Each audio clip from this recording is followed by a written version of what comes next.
সবাইকে welcome back to my channel Payel's life and travel. আমি পায়েল, তোমাদের সবাইকে স্বাগত জানাচ্ছি আরও একটা নতুন ব্লগ ভিডিওতে। তো তোমরা সবাই কেমন আছো অবশ্যই আমাকে জানাবে কমেন্ট করে। আমি মোটামুটি ভালোই আছি, গরমে যেটুকু ভালো থাকা যাচ্ছে, কারণ প্রচণ্ড গরম পড়েছে এই 2-3 দিন ধরে। তাও সকাল থেকে বিকেলের দিকটা মোটামুটি মানে ঠিক থাকছে, 7:30-8টার দিক থেকে তোমাদের গরমটা বাড়ছে, তারপর আবার রাতের দিকটা একটু কমে যাচ্ছে বলে থাকা যাচ্ছে। মাঝখানে আমি এখানে আসার একদিন পরে, মনে হয় 1 দিন না 2 দিন পরে এত গরম পড়েছিল, একদিন পরে এত গরম পড়েছিল, পুরো অস্বস্তি লাগছিল। মানে সারাটা দিন ওরম থাকলে তো মানে আর মানে বাঁচা সম্ভব না এই গরমে। তো তোমাদের কোথায় কোথায় কীরকম গরম পড়েছে, কোথায় কোথায় থেকে তোমরা আমার ভিডিও দেখছো অবশ্যই জানাবে। আর গরমে অবশ্যই বেশি বেশি জল খাবে আর জলীয় জাতীয় ফল টল খাবে, তাহলে দেখবে শরীরটা ঠান্ডা ঠান্ডা থাকবে। আর আমার তো একটু গোটা গোটা মতো বেরোচ্ছিলো গলা দিয়ে, হাত দিয়ে, তো সেখানে আমি একটু অ্যালোভেরা জেল টেল লাগালাম। কালকে দেখলাম ভালোই বসে টসে গেছে, মানে অ্যালোভেরা জেলটা একটু ঠান্ডা প্রকৃতির, কুলিং দেয়, তো যার জন্যে কিন্তু মানে জিনিসটা খুব ভালো। তো গোটা টোটার জন্য তোমরা কিন্তু ইউজ করতে পারো, ভালো বসে যাবে, বেশ ঠান্ডা ঠান্ডা হয়। আর আমি ব্লগটা শুরু করছি, এখন বাজে 10টা মোটামুটি। আর এখন দেখো, এখানে দেখো, এখানে হলো গিয়ে খেলনা ছড়িয়ে রেখেছে ছেলে। হ্যাঁ আসছি। এই দেখো এখানে ছেলের খাবার গুলিয়ে রেখেছি, বাবা একটু নিয়ে গেছে ঘোরাতে, ওই জন্যে এর এখানে ঢেকে রেখেছি, খাইয়ে দেবো। চলো ছেলে রাখছে দেখি।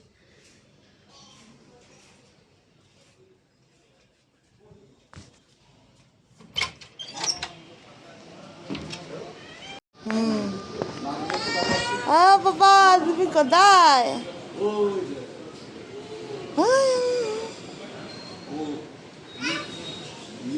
ঘরে এসি চালাইছে আর ওই থাকবে না, বাইরে বেরোবে, বলছে রাস্তায় যাবো, রাস্তায় যাবো। আসো দাদানের সাথে চলে আসো, খাবে। এখন কিছুদিন কিন্তু আমরা এই ঘরেই শুচ্ছি, কারণ এই ঘরটা তাও ওই ঘর থেকে অনেকটাই ঠান্ডা। আর হলো গিয়ে মানে হাওয়াটাও বেশ ঠান্ডা লাগে, জানলা দিয়েও হাওয়া ঢোকে। আর এখানে ঝুল বারান্দার দরজা আছে, এটা খুলে দিলেও হাওয়া ঢোকে, বেশ হাওয়া মানে যাতায়াত করে, ওই জন্য আমরা এখন এই ঘরে শুই। তো বিছানাটা আমি এখন একটু গুছিয়ে নেব, মশারি তো টানাচ্ছি না, এত গরম, মশারি টানালে মানে মশারির ভেতরে আর হাওয়াই ঢুকবে না কোনোভাবেই। তো তার জন্যে আর মশারি টানাই না, উপরের ফ্যান আর কুলার চলে, দুটো চলে। আর জানলাটা বন্ধ করে দিই, জানলাটা মানে কিছুক্ষণ খোলা থাকে, হাওয়াটা দেয়, তারপর যখন হাওয়াটা বন্ধ হয়ে যায় মাঝরাতের দিকে, তখন আমি জানলাটা বন্ধ করে দিই। আর মেশিন চলে, তো যার জন্য অতটাও মশা লাগে না। তো চলো এখন বিছানাটা একটু গুছিয়ে নিই, তারপর আবার তোমাদের সঙ্গে কথা হচ্ছে। তোমরা ভিডিওটা কিন্তু অবশ্যই দেখতে থাকো। আর গরমে দেখো আমি ব্রেকফাস্ট খেতে চলে এসেছি, গরমের সবচেয়ে দারুণ ব্রেকফাস্ট, পান্তা ভাত আর সাথে একটা পেঁয়াজ আর হলো গিয়ে চানাচুর। পেঁয়াজ বেশি খাই না বলে হাফ নিয়েছি, আর দুটো লঙ্কা নিয়েছি। অসাধারণ লাগে খেতে, আর কিন্তু শরীরটাও খুব ঠান্ডা হয়ে যায়। তো কারা কারা পান্তা ভাত খেতে পছন্দ করো গরমে অবশ্যই কমেন্ট করে জানাবে। আর যারা খাও না তারা কিন্তু অবশ্যই একবার ট্রাই কিন্তু অবশ্যই করবে, অবশ্যই করবে, দেখবে কতটা ভালো লাগে, কতটা শরীর ঠান্ডা থাকবে সারাদিন, মানে খুব ভালো লাগে। আর ওই রুটি, তারপর মুড়ি, এসব শুকনো খাবারের চেয়ে পান্তা ভাত কিন্তু গরমকালে আমার তো পার্সোনালি খুব ভালো লাগে, এবং আমি সাজেস্ট করব তোমরাও খেয়ে দেখো একবার, তোমাদেরও খুব কিন্তু ভালো লাগবে। আর এখানে দেখো আমি জল ফুটিয়ে ঠান্ডা করব, ছেলের খাবার জলটা এখানে রেডি করছি, ওই জন্যে কেটেলে বসিয়েছি জল। আর এখানে ও পেসিফায়ার একটু খায়, তার জন্য আমি রোজই পেসিফায়ারগুলোকেও ফুটিয়ে নিই গরম জলে। আর এখানে দেখো আলু বেগুন সেদ্ধ হবে আজকে লাঞ্চে। আর এখানে আছে শাক, শাক কেটে রাখা হয়ে গেছে। আর শাক কিন্তু আজকে তোমার মাছের ডিম আছে, সেই মাছের ডিম দিয়ে কিন্তু শাক ভাজা হবে।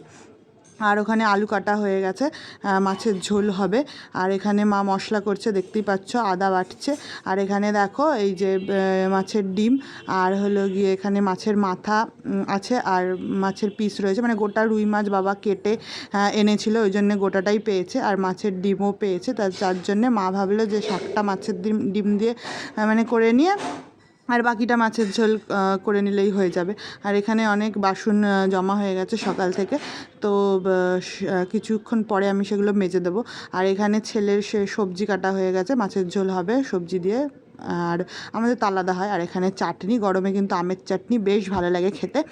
আর হলো গিয়ে মানে রান্না যেটুকু যা বাকি রয়েছে আমিও একটু করছি, কারণ বাবা ছেলেকে নিয়ে গেছে একটু বাইরে, সেই জন্যে একটু সময় পেয়েছি। যাই হোক, তার জন্যে দেখো কালিজিরা ফোড়ন দিয়ে এখানে মাছের ডিমটা একটু ভেজে নিচ্ছি। আর তার মধ্যে এখানে মা কাঁচা লঙ্কা দিয়ে দিল, কাঁচা মানে সবুজ লাল কাঁচা পাকা লঙ্কা, বেশ ভালো লাগছে দেখতে হলুদের মধ্যে।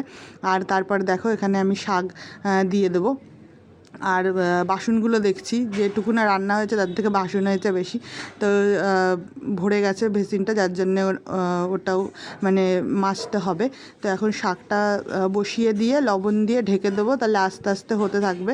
আর শাক তো জানোই একদম কমতে কমতে একটুখানি হয়ে যায়, তো যার জন্যে শাকটা লবণ দিয়ে এখানে ঢেকে রেখে দিলাম, তাহলে শাকটাও রেডি হয়ে যাবে ওদিকে, আর ওদিকে বাকি কাজও কিন্তু কমপ্লিট হয়ে যাবে। আর এখানে হলুদও দেওয়া হয়ে গেল। তোমরা তো দেখলেই মাছের মাথাও রয়েছে। তো মা প্রথমে ডিসাইড করেছিল যে মাছের মাথাটা আজকে করবে না, পরে করবে, কারণ এই গরমে এত রান্না করা সম্ভব নয়। কিন্তু তারপর বললো যে না, আলু পটলটা দিয়ে একটু চচ্চড়ি করেই দিই, কারণ আমরা একটু এই চচ্চড়ি তারপর শাক ভাজাভুজি এগুলো দিয়েই বেশি মানে খেতে পছন্দ করি। তো ওই জন্যে দেখতেই পাচ্ছ যে এখানে মাছ ভাজা হলো গিয়ে মানে মাছের মাথা ভাজা এখানে দেওয়া হচ্ছে চচ্চড়ি করার জন্যে। তারপর দেখো আমি এখানে কি বলে বাসন মাজতে চলে এসেছি। তো আর আমি যেহেতু স্ক্রিপ্টেড কিছু বলি না, ওই জন্যে মানে আমি আগে থেকে ভেবেচিন্তে লিখে রেখে ভয়েস দিই না, ওই জন্যে আমাকে একটু ভেবেচিন্তে বলতে হয়। মানে বলার সময় আমি একটু ঠিকঠাক মানে ভেবেচিন্তে ঠিক না, গল্প করার মতোই বলি। তো তোমরা একটু অ্যাডজাস্ট করে নিও মাঝখানে। আর আমি মানে ভয়েস দেওয়ার সময় অলওয়েজ মানে ফোনটাকে সাইলেন্ট করতে ভুলে যাই, তো মেসেজ আসে, তো সেটার আওয়াজও হয়ে যায়। তো এরপরের থেকে আমি সেটার অবশ্যই খেয়াল রাখবো। তো তোমরা দেখো যে এখানে বাসন মাজছি, বা অনেক বাসন জমে গেছিলো। আর গরম প্রচণ্ড, তো তাছাড়াও রান্নাঘরে বেশিক্ষণ দাঁড়ানোও যায় না। আর তাছাড়াও মানে বেসিনটা ভরে গেছিলো, তো এরপরেও বাসন কোসন বেরোবে, ওই জন্যে ভাবলাম যে এখানে বাসনগুলো মেজে দিই। আর তোমরা কিছুক্ষণ আগে যাকে দেখলে আমার ছেলের সাথে, তিনি কিন্তু আমার একটা স্টুডেন্টের বাবা। মানে আমি ছোটোবেলায় ওনার মেয়েকে পড়াতাম, তো স্টুডেন্টের বাবা। তো আমার বাবা নিয়ে গেলে উনি আমার ছেলেকে নিয়ে একটু ঘোরে। বাবা তো অত কোলে নিয়ে ঘুরতে পারে না, তো উনি একটু নিয়ে ঘোরে, ওনাকে চিনে গেছে, তো ওনার কোলে যায়, তো ওই জন্যে নিয়ে ঘোরে। ওই জন্যই নিয়ে এসেছিলো আমাদেরকে দেখানোর জন্যে যে দেখ তোর মাকে ডাক এরকম। তো ও মাকে মাম্মাম বলে ডাকছিল, তো ওই জন্যেই গেছিলাম একটু দেখতে, কথা বলতে। তো তারপরে ওকে খাওয়ানোর টাইম হয়ে গেছিলো বলে বললাম যে বাবাকে দিয়ে ওকে পাঠিয়ে দিতে। তো ওই আঙ্কেলটা মানে কাকুটা কিন্তু নিজেই দিয়ে গেছিলো ছেলেকে। তো তারপর একটা কথা বলি যে তোমাদের দাদা ভাইয়ের ছুটি হওয়ার কথা আছে, কিন্তু ছুটি মানে ঠিক এখনও কনফার্ম হয়নি, কিছুদিনের মধ্যে আসবে বলেছে। কিন্তু ও কি বলে বলো তো, যতক্ষণ না ওখান থেকে আমি বেরোতে পারছি ততক্ষণ কিছুই কনফার্মেশন দিতে পারবো না, কারণ ও যে জায়গাটায় রয়েছে সেখানে ছুটির একটু প্রবলেম, মানে সহজে ছুটি দিতে চায় না, বিশাল মানে ঝামেলা টামেলা করে তারপর ছুটি নিতে হয়। মানে সহজে ছুটি পাওয়া যায় না, 3 মাস হয়ে গেছে অলরেডি, তাও ছুটি নিয়ে মানে ঝামেলা হচ্ছে, মানে ছুটি দিতে চাইছে না, বা বলছে কিছুদিন পরে যাও। আর ওর পোস্টিংও এসে গেছে, মানে ও যেখানে রয়েছে সেখান থেকে ওর পোস্টিং আউট হয়ে যাবে, অন্য জায়গায় চলে যাবে। তো তারপরেও মানে ছুটি নিয়ে ঝামেলা হচ্ছে, ছুটি দিতে চাইছে না, কিন্তু বলেছে যে কদিনের মধ্যেই আসবে, ছুটি কনফার্ম হয়ে যাবে, দেখা যাক কি হয়। ছুটি হলে তো জানতেই পারবে তোমরাও, আমিও জানতে পারবো, তো তোমাদেরও জানাতে পারবো। তো দেখো এখানে ছেলেকে চান করানো হয়ে গেছে, আর এখানে জলটা আমি এখন মুছে নেব। আর ছেলে চান করার সময় প্রচণ্ড ছটফট করে, যার জন্যে এত জল ছেটে। তো এখন আমি তাই লাঠিটা দিয়ে মুছে নিচ্ছি। ঘর মোছার লোক তো আজ, তিনি তো সকালবেলা মুছে দিয়ে যায়, আর বাকি যা জল টল হয় যা হয় আমি মুছে নিই, আর বাকি রান্নাঘরে যা হয় মা মুছে নেয়। তো আজকের মতো এখানেই শেষ করছি। ভালো লাগলে ভিডিওটা অবশ্যই লাইক শেয়ার করবে, আর সাবস্ক্রাইব করে আমার চ্যানেলের পাশে থাকবে। আর সাবস্ক্রাইব করার পর অল বাটনে ক্লিক করে দেবে, তাহলে কিন্তু সমস্ত নোটিফিকেশানস সবার আগে তোমাদের কাছে যাবে। তো ভালো থেকো, সুস্থ থেকো, দেখা হচ্ছে নতুন একটা ভিডিওতে। আমার চ্যানেলের পাশে থেকো আর আমার সাথে থেকো। Tata, bye bye.